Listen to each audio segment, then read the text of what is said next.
Yeah, I hope so too. Damn YouTube, honestly, all the time. I mean, I feel like it's like 1 out of every 2 live videos that we do. Yeah. It's quite annoying. Anyway, guys, welcome back to another one of our live session.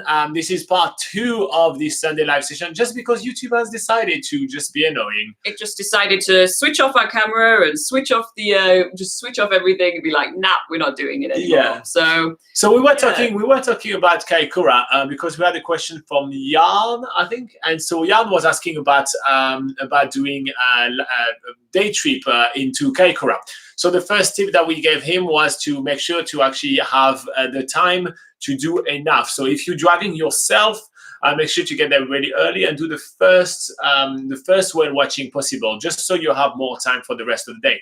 If you decide to take a bus tour that has everything organized, well, the scheduling is just all set, and you'll have to abide by whichever bookings you're going to go to. I do not think that there is a bus tour that actually includes both the lavender farm and the whale watching. No. Most of them will just include the whale watching, a bit of food, a bit of time in the town of Kaikoura, and then coming back to Christchurch. But yeah, we were also discussing some other awesome things to do, and I was talking about my favorite thing to do in Kaikoura. Yeah, which is seal swimming, which is, it's a very underrated attraction there. Everyone talks about dolphin swimming, whale watching, seeing seals on land, but actually a really awesome experience is swimming with seals.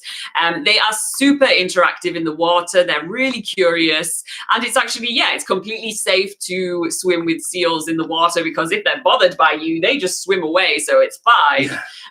But we did seal swimming during New Zealand's biggest gap year, which, if you guys don't know, that's when we did 365 days of 365 activities in New Zealand. Epic. So we have a video of all those activities. Exactly. Each of those activities on video. So make sure to browse this channel. Yeah. It's quite cool. Yeah, so we did quite a lot of things in Kaikoura. There was seal swimming, we did whale watching. We also did dolphin swimming, if you are interested in that. This is swimming with dusky dolphins, which are really known for being super acrobatic in the water. When you're taking the boat out to the dolphin swimming locations, you'll often see them jumping out the water. They also sort of form super pods, so you could be swimming with hundreds of dolphins, which is pretty crazy. And they're quite interactive as well in the water. You see them swimming around you to sort of check you out. You do look into the eyes of a dolphin. So, that's sort of like our experience of it anyway. So, dolphin swimming is obviously a really awesome thing to do there as well. There's also the albatross tour, which is quite awesome, where you can see a lot of amazing marine birds. So you see albatross, you see petrels, you see royal albatross, you see wandering albatross. Yeah, wandering albatross, all the type of albatross. Sooty sheer waters. So it's really epic, because you get to see them all gather and interact with each other. It's quite fascinating. It's an amazing tour to do as well. But there is also some how do you call that? Free things free activities to do, such as climbing a mount and get amazing views. What's the name of that mount? Mount Fife, it is called. There you go. There are a few hikes to do around Kaikoura, but they're best obviously accessed if you do have your own transport. Mount Fife is a really popular one. It's pretty much a full day walk. There's very different viewpoints you can get to, but if you do go to the top, that is going to take you the full day to go up and back down again. But you do get some really awesome views of the whole coastline of Kaikoura and the Kaikoura Peninsula as well, which is pretty awesome. Another free thing you can do is the Kaikoura Peninsula Walkway. There's lots of different seal colonies that you can see along the way. There's lookouts over colonies, and even part of the walk goes through a car park where there's usually seals sort of lying in the car parking spaces. So it's definitely a place where you can go and see the seals, and generally they're kind of used to people in that area. Don't go too close. But you should definitely not go too close. They usually don't really like to be approached on land. Definitely different to if you're seal swimming, like we just mentioned. So they're really good to observe from about I'd say it's like 10 to 30 meters away, but don't get too close, or they're just going to either growl at you, maybe even chase you. Some of them can chase you, or they'll run away. So just be respectful to those seals. No, that's true. All right, so there's plenty of things to do for you in Kaikoura, Jan. I think that was your name, Jan. But yeah, no, it's an amazing place to visit. And if you do get a chance, maybe even do 2-day trips from Christchurch. I mean, it's definitely a place. If you are into wildlife, if you love wildlife, you are going to be like over the moon. It's a really, really, really amazing place to visit for wildlife. Just one more thing, actually. Kaikoura is known also for its seafood. It is like the name is actually the Kaikoura actually means food. Crayfish. That's its food. Kaikoura is crayfish. So Yum. So the thing to do there really is to go and eat a crayfish. And there's a lot of sort of it's more popular to go to. There's like these trucks. Like trucks on the, what are they called? Food trucks. Food trucks, yeah. There's food trucks on the side of the road where they actually specialize in crayfish. There's one called Nin's Bin. There's another one called like just Kaikoura seafood or something. So yeah, you can actually go and try that for yourself. It's not cheap. Admittedly, crayfish is pretty expensive, but if you're into once in a lifetime experience. Yeah, if you're into culinary experiences, then there's another thing that you can do. Yeah. All right, cool. So I hope that helped you, Jan. Dana says, thank you for the advice. It looks like there is only one return ferry with fullers leaving Tiritiri at 3:30. I'll see what I can rearrange.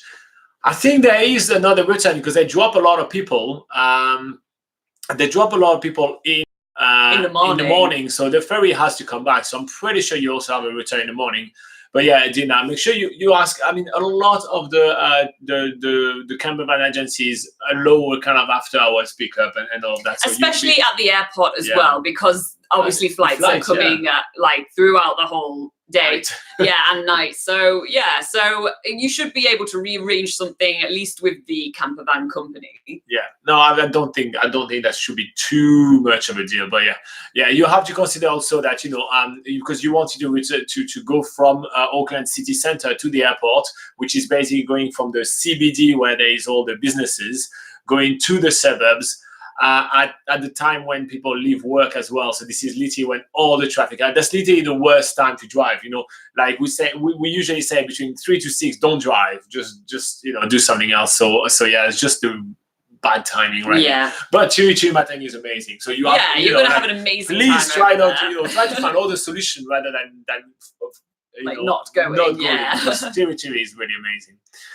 Yash says, thanks a lot. When are you going to Kaikoura, Yash? Give us a bit of context. Are you already in Christchurch? Are you going to Kaikoura soon? Or what's the plan? Also, Dina, when are you heading to New Zealand? What's the season? What's the plan? Like, guys, everybody's about to go there. Give us some context. We want to know. We're nosy. Yeah, we're really nosy. In the meantime, we actually thought we'd start doing something a little bit different with you guys. So I know you. So you guys sent us a lot of questions, and we're really happy to answer those questions. But you guys also sent us a lot of comments and requests about like what kind of gears you should be packing, what to pack, items and gadgets and all those kind of things. And we see that there is a lot of kind of fluff around. There is I think there's about 1 million different travel gadgets. I see new travel gadgets every single day, and it's quite ridiculous. And as experienced travelers, and we travel a lot, and we go on the go all the time, and so we are pretty keen on trying a lot of the gadgets, and we do get a lot of those items. So we thought we'd start showing you maybe once a week or once a month. We'll see how you guys react to it, but we'll show you like one item that we use literally all the time, just so you guys know if it's worth it for you or not, if it's worth your money or not. And so we just give you like genuine advice on like how we use those things. So none of those things are like paid for or anything like that. It's just items that we actually use. And we thought we start the first one. And the first one we start with Laura's trusty camel pack. Yeah. So camelback. Camelback. Oh, sorry, I always call it camel pack. Well, there you go. I'm learning every day. Yeah. So this is kind of a soft pouch where you put a lot of water in, and then that slides on the back of your backpack, and you get the tubes coming out, and then you can just suck on it without having to rummage for your water bottle. Exactly. So it's very easy access to water. Also, it contains quite a lot of water. It contains up to 2 liters of water. So I think this one's a 3-liter one. Oh wow, yeah, 3 liters. 3 liters of water, which is much more than what water bottle usually do. I mean, like a 3-liter water bottle is a big jug, So it's very convenient in that way. So Laura, tell us a little bit about this, how much you like it, how much you use it, and all that. Yeah, so I got this maybe about 4 or 5 years ago, and I'm still using it every time I go hiking or if I'm going snowboarding or something. It's just super handy to actually have enough water with you because there's a lot of water bottles that only hold a small amount of water, but at least if you're only going on a short walk, you don't even have to fill it all the way up to the top. It's usually just easy enough to just fill it halfway, and that's fine. It's very convenient, and it's usually, even for 2 people as well, we usually end up sharing one. You don't have to like have everyone carrying water and stuff. And it's definitely, if you're doing if you're doing a multi-day hike, which is really popular in New Zealand, you definitely need to make sure you have enough water with you each day and keep refilling your water, but obviously make sure that you boil the water before you're using it, if you're using water from any of the huts. But yeah, it's definitely good to make sure that you're fully packed with water. And at first you feel like, oh, that's a lot it's really heavy to carry 3 liters of water, but you get used to it straight away, and it's definitely worth carrying that much water with you. To address that, actually, to be quite honest, usually, like for most days, especially if you exercise, let's say you do a hike or stuff like that, you will probably need to drink 2 to 2.5 liters of water. So that's only 3 liters. But if you compare having to carry bottles of water worth 2 to 3 liters, you have like weight on one side. It's just like, this is going right on your spine, right? And so it makes it actually easier. And in my opinion, like, it feels lighter to carry. It's not, because 3 liters of water, it can be 2 bottles of 1.5 liter or one camel pack is the same weight. Yeah. But it does feel lighter to carry. So I do like that a lot. Yeah. When we actually started using it, actually, I was not really that confident. There's a lot of little parts and everything. I was like, it's gonna leak, it's gonna wet all our clothes and everything like that. I wasn't sure if it would work, but actually I was quite surprised. We never really had a leak, aside from us being silly and not closing it properly. Yeah, that's the only time. So you've got to be careful when you close it, but it only happened once to us. I find it quite handy that you can actually pull it apart. So you can pull this part apart and this part apart to clean it if you're a little bit like kind of really want to clean stuff. You're a bit of a crazy person cleaning wise. Now there are some downsides though. The first downside I see is that I genuinely hate cleaning this thing. It is an absolute turn of a nightmare to clean. But it's not. It's not that big of a deal. Actually, Laura does it most of the time, and she's not first at all. If you hate cleaning it, just do what Robin does and just get someone else to clean it. There you go. For the drying, Laura usually sticks some like stuff in here, like some spoons or something in it to actually be able to open it and get it to dry as well. Yeah, so, as long as you can let air dry through it. Yeah. But something I didn't actually notice about this until maybe about 3 years into owning it is that on the side it has these little clips, which is actually meant to help dry it. So it's sort of open. It sort of stands up on these clips, and then it opens up the entire bag when it's resting. So that's actually the way you're meant to dry it. And yeah, just know that they're pretty hard to find. You can just find them but they are on the sides there.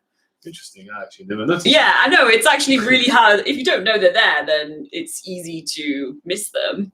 But yeah, it is a pain. It is a pain to wash, but it is really essential to make sure that you do dry it all the way through, because if you leave it wet all the time, then it's obviously you can start to get musty, build moisture, even maybe get some mold. So you do really need to keep on top of that and make sure you do wash it as often as possible. One thing I found, which is quite handy, is that you can get sterilizing tablets, which sort of dissolves in water. You can submerge it in there, and you only really need to do that maybe once a month maybe once every 5 times you use it, for instance. So actually, it says rotate arms down for drying. It's actually written on here. It is written on there, but I still missed that. Anyway. So I just realized that as well. Yeah. Another thing that we use it a lot for is when we're driving around. So we actually slide that in the pocket, which is the back of the seat, and we actually have the tube going here. So it's so much easier than having to rummage and try to find a bottle of water and drink. It's a bit unsafe. So it is very much easier if you are on a road trip around New Zealand to actually have this to drink as well. So we use it quite a lot. So this one is from the company called Camelback, but there are other companies that do this kind of thing, so you don't have to go for that. You can go for whichever you want. I was just going to say the general name for them is usually a water bladder. Water bladder. If you're searching for one, but you don't necessarily, if you want to see what other companies are doing the same thing, then usually searching for water bladder is the way to go. Here you go. And so I'll put a link to like one or two of them on Amazon or something like that down there, just so you guys can start your search. But yeah, we kind of like it. Anyway, we hope that you find this little thing a bit useful, or feature on what items we like to use. Yep. But yeah, if you do have any question, if there is some items you want us to cover, just put it in the comment below, and we'll be happy to help. And yeah, like and subscribe. That's always cool. All right, what is happening on the live chat? Yash says we're actually visiting in December, and we have just a day in Kaikoura. Oh, just one day, but you'll be able to do quite a lot. Kaikoura is pretty small. Tahad Mahmood says, how are you? We're doing very well. Thank you very much. How are you doing? Yash says, we're visiting Auckland, Rotorua, Queenstown, Tianau, Wanaka, Christchurch, and eventually doing one-day trip to Kaikoura before we fly back. Cool. Oh, going to be busy. That's going to be awesome. Are you renting a camper van around, or are you going from hotel to hotels? Vishnu says, how is the Kelburn, Wellington area? Yeah, so Kelburn's actually pretty much in the city centre of Wellington. It's actually the suburb is famous for the Wellington Botanic Gardens. If it's one of like the main sort of city centre attractions. So yeah, Kelburn's got access to the Wellington Botanic Gardens, which is really awesome. There's lots of different walkways you can find. It's also got an observatory up there as well. And in summer, they do live gigs throughout the week. Also around the area is Zealandia, which is a wildlife sanctuary where you can see some really cool native New Zealand birds.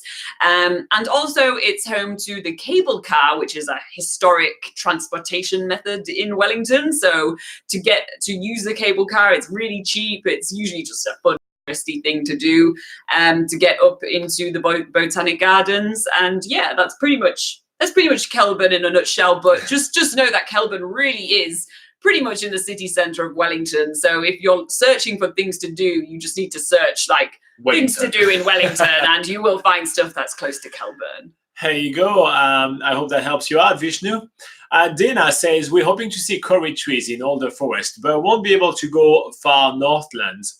It looks like quite a few tracks close near Auckland. Would the Coromandel be our best chance? Definitely. Yeah. There is some awesome curry forest in the Coromandel. You can go with a company called Coromandel Adventures, if I'm correct. We have a video about them on the channel where we go check out some curry trees. And the weather is absolutely atrocious. So if you want to laugh at us, be completely drenched, definitely check this out. It's quite hilarious how these days just went absolutely nuts. Like just some of those days like that, you have no shot. So you type Coromandel then Backpacker Guide on YouTube, and you'll be able to find our video, and it's quite fun. But yeah, definitely Coromandel, you'll be able to see plenty of curry trees there, which is really awesome. Yeah. Hussein says, hello, we will be traveling in late November, early December, concentrating on the northern, and based on the previous videos, what kind of weather should we expect? So November to early December is kind of the best weather in New Zealand. So it's going to be the warmest weather, the least amount of rain, but it's still going to be extremely changeable. So you still want to have a rain jacket. We do have some video on this channel where we actually cover all the weather in different months, and also at the beginning of this live session. So I know the video was cut in half right here because the YouTube, but if you go check our video on our channel right now, there is another one of this live session that we started editing about half an hour ago, and we actually cover all the weather in Tauranga and the whole kind of top of the Northern End. So you should be able to have like a really good insight, and we cover every single month. So we literally just spent about 15 minutes talking about that for you, Hussein. So definitely just check that out. You just go on the channel and you check this video. But yeah, it's summer in New Zealand, so it's going to be the best weather kind of what you can get. Yeah. Alexandra S say, arriving in Auckland on the 1st of December, what should our first food experience be? Ooh. Food experience in Auckland. There's a lot of food to try in Auckland. I think the first thing I would do, right, because you just arrived in New Zealand, it's new land, it's something brand new. I will hop on the ferry and I will head to Waiheke Island. The reason why I think you should do that is because first, it's going to get you on the water, which is what New Zealand is all about. Second, by taking the ferry to go to Waiheke Island, you're going to get some amazing view of the Hauraki Gulf. So you're going to see some like extinct volcano islands. You're going to see some like full like lush bush and everything like that. It's going to be really epic. And then you arrive on Waiheke Island. You are already complete world apart from Auckland. Yeah. And there you can hop on the tour. There is Ananda tours that does like wine tasting tours, and you even go to taste some awesome olive oil because they also make some olive oil there. It's really epic tour. Or you can do it yourself and just kind of hire a bike or get yourself a bus ticket so you can just drink as much as you want. So I don't know if I want a bike and drink and go to a lot of amazing wineries. In there you can have beautiful views, you can have beautiful wine paired with amazing food, and I think it's going to be really epic. And the reason why I think that should be your first one is because you can have so much variety. You're bound to find something that blows your mind, and you're bound to find something that's going to be just nice. But if you try many different things, you'll be like, wow. But if you decide to go to like one food thing and then you end up being like, it was all right, then you may not be like mind blown. But if you do like something like Waiheke Island, where you're going to see 3, 4, 5, 6 different wineries, then you'll be like, what? It was amazing. That's my opinion. Laura, what should she do? Well, maybe if you want to stay in the city centre, just in case maybe you don't have time to go to Waiheke Island or something, then honestly, there's really a lot to try in Auckland. Ice cream.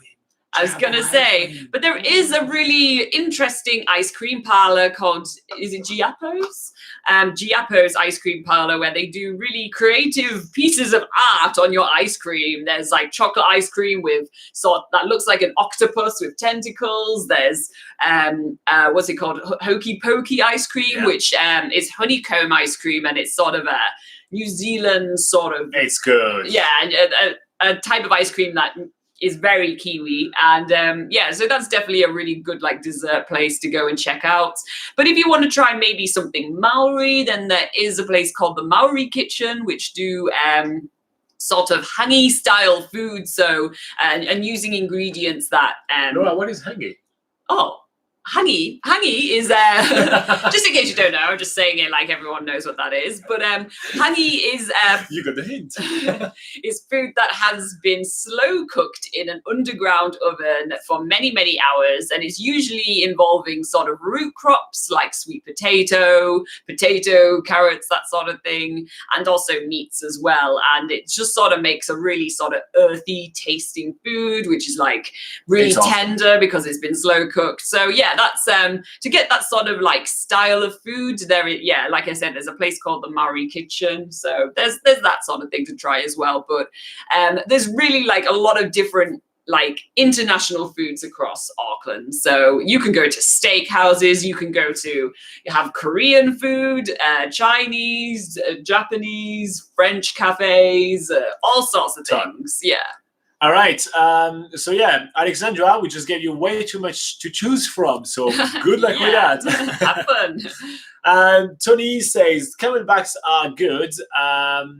The mouthpiece, the big monkey though. Well, actually, one thing that you can do, you can actually buy those things that kind of on Amazon. You can actually buy a pack of like 3 new mouthpieces and just kind of remove it and put a new one. So you can change that like maybe once a year. And I think it was $9 for like 3. So it's pretty cheap. So you can definitely just change them. And there are some other companies that do mouthpiece, which are slightly different design, and that fit on the camelback because it's the most popular brand. So you can do that as well if you feel like you want something a little bit different. Yeah. So yeah, we obviously just get the same one, and the same. We get new ones, but of the same design. We just replace them. Hussein says, Rangitoto versus White Island. We want to do one or the other. What are your thoughts? Completely different experiences. Nothing like they are. Absolutely different. It's uncomparable. Rangitoto Island is very easy to climb up. You go at your own pace. You have lava fields. You have a bit of a crater, and then you see the Hauraki Gulf and the Auckland skyline. On White Island, you have to go with the tour, either a helicopter or boat tour. You're wearing a mask. You see like lunar-like landscape. It's a set tour. It's all like the price is like Rangitoto is going to be like $30, and the White Island is going to be 200 or more, 300 sometimes. I mean, completely different stuff. Look at the pictures and pick which vibe you want. But I don't think I would even consider comparing both. Rangitoto Island is an extinct, it's pretty much an extinct volcano. It's like one that's, it's just got the remnants of when it was dormant volcano. Exactly. So it's got remnants of a volcanic landscape. So it's got lava fields, which is just basically solidified lava rock. There's caves and stuff. You can see a crater in the middle, but most of it's covered in forest, whereas White Island is actually an active volcano where you can actually see sort of like the steaming mud and like pools, like steaming pools and stuff like that, and a big crater with lots of different colors in it. So it's like basically very different. It's like, do you want to see a volcano that's obviously stopped erupting, or do you want to see one that's currently erupting and you actually need to wear masks, like Robin was saying, because it's actually really tickles the throat when you're trying to walk around. And check out our videos. Actually. That's the thing. Hussein, we have video of both, so watch our both videos and see which one you're more into. So we have like hundreds and hundreds of videos on this channel. So if you type Rangitoto Backpacker Guide, you'll find it. If you type White Island Backpacker Guide, you'll find it as well. So you'll be able to see both of the videos. And that's the thing. Like, we really took a lot of time to give you a ton of information in those videos. So if you actually take the time to compare both and watch both of the videos, you'll have a very good insight in what actually it is to spend a day in Rangitoto and to do a tour in White Island. So you'll be able to compare them very easily. Atira Shetty says, hello, this is Atira from India. I will be visiting New Zealand for 2 weeks in November. And Rotorua, Hahe, Christchurch, Kaikoura, Queenstown, Milford Sounds, Glenorchy, and Wanaka. Wow, that is an epic itinerary. Cool. You're gonna have a blast. So Athiras has been coming in the last like 3 or 4 live sessions, coming to ask plenty of questions. So yeah, feel free to do that as well, guys. And Athira, if you have some more questions, go ahead. Hussein says, which legendary Blackwall rafting tour do you recommend? We were between the tubing experience versus the tour with the boat, and are there alternatives?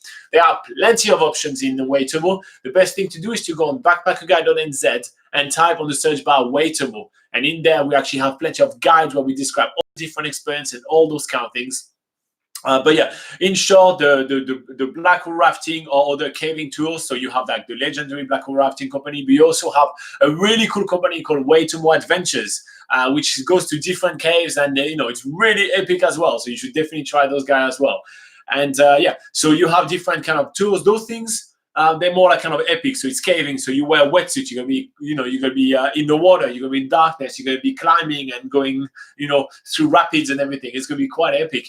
While in the boat tour, it's just a set boat tour. It's going to take you about 30 minutes to go through the caves. You see the glowworms, and you kind of sort it. So it depends how much time you have, also how epic you want the adventure to be. But yeah, we have all of that. So we have videos on the channel. So type Blackwater Rafting Backpacker Guide. You're going to find our videos there, and you see us describing and going through the whole tour. And we've done every single one of those tours. And you also have the website, BackpackerGuide.NZ. And in the search bar, you type Waitomo, and you find so much information there. Yash says, we are doing hotel to hotel. Also, after watching your whale watching video, we decided that the boat experience is something we want to do, which will be the best whale watching tour. Any suggestion? So Whale Watch Kaikoura is the one that we did on the tour. So I think it's one of the best. It's pretty awesome. Yeah, I think that's the main. That is the only whale watching tour you can do from a boat. So yeah, Whale Watch Kaikoura they're the only operators. So that's the one we suggest. Yeah, here you go. Alexandra say, thank you. Now I feel more lost than before on what I should. Okay, I'm going to tell you what to do if you want. First night you arrive, or first day you arrive, you're going to be a bit jet lagged. So you go to the Maori kitchen. Second day, you'd be like, oh, what can I do? How can I explore Auckland? You go to Waiheke Island. Here you go. Sorted for you. And if you feel like a treat at any point when walking around, you go to Jaipo Ice Cream. Boom, sorted. Enjoy. It's going to be awesome. Yash says, also, any good coffee places at the place we are visiting, Auckland, Rotorua, Queenstown, and Christchurch. In Auckland, go to the Shelf. In Rotorua, don't have a coffee in Rotorua. Go to do one of those Maori evening, and so you're going to have an amazing food experience there. In Queenstown, you want to try a Ferg burger, which is pretty awesome. But if you don't feel like doing the queue, you go to the Devil Burger. If you feel like a sweet treat, you can go to the Ferg Bakery, which has some amazing treats and everything. And pies. And pies. And in Christchurch, what was that place that I really liked in Christchurch? It's in Christchurch. Look for a cafe nearby the museum, and there is a cafe that I really like there. I can't remember the name right now. Sorry. Alexandra says, in between, maybe you already answered this question, but that's what that says. Anyway, maybe you already answered this question, but what's the status of the fire in Auckland? I have no idea. It takes 2 days to extinguish. I think it's extinguished now.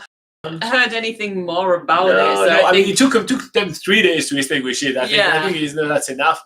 They are doing a bit of cleanup around. So there's a few traffic, but you guys will be fine. You're all going to be cleared up by the time you guys are arriving to England. So you guys are going to be all good. It just means more construction jobs. So if you are looking to work in the construction jobs in Auckland, well, go ahead. You're going to make a lot of money. Atia says, hi there. How can I enjoy my 6-week stay in New Zealand on a budget? We will be in Auckland, but not the city. Around Maikana and Snail Beach, I want to enjoy the countryside. Well, get yourself a car and go actually out of Auckland. You're going to have a blast. As soon as you go in Auckland City, that's why everything is really expensive. But outside of Auckland, you'll be... Yeah, if you're around Matikana and Snail Beach, that's completely different to Auckland City. So, yeah, you're already going to be in the countryside. And it's more like about the small towns. And it feels more like New Zealand. Yeah. So, yeah, just explore around where you are. You're in a pretty good place for Auckland. So, I'm sure you'll enjoy it there. Yeah. So get out of Auckland. That would be our tip. Don't go in the city centre. And Hussein says, what are the traditional dishes and food from New Zealand? Same thing, Hussein. We have a full video about that. We talk about 20 of them, and it's pretty epic. So just type food on the channel, type food backpacker guide, and you'll find all of that. So we have so many videos for you guys. We made sure to do all of those. But yeah, if you do have any follow-up questions, guys, make sure to put them in the comments of any of our videos, and we'll be happy to pick them up for next week. We'll be back at the same time, which is 8 a.m. New Zealand time, which is on Saturday at 8 p.m. in the UK and 9 p.m. in France. In the USA on Saturday at 3 p.m. EST or 12 p.m. PST. In India on Sunday at 12:30 a.m. Good morning, guys. And in Australia at 6 a.m. on Sunday. Thank you very much for joining us for another awesome live session. We'll be back here next week, and hopefully we won't have to cut it in half again. But yeah, Hussein, check out a lot of our videos on the channel. I know you're going to find all the answers of what you're looking for, but if you have any questions, we'll be super happy to answer all of them for you next week, Hussein. Bye-bye. Bye, guys. See you next week.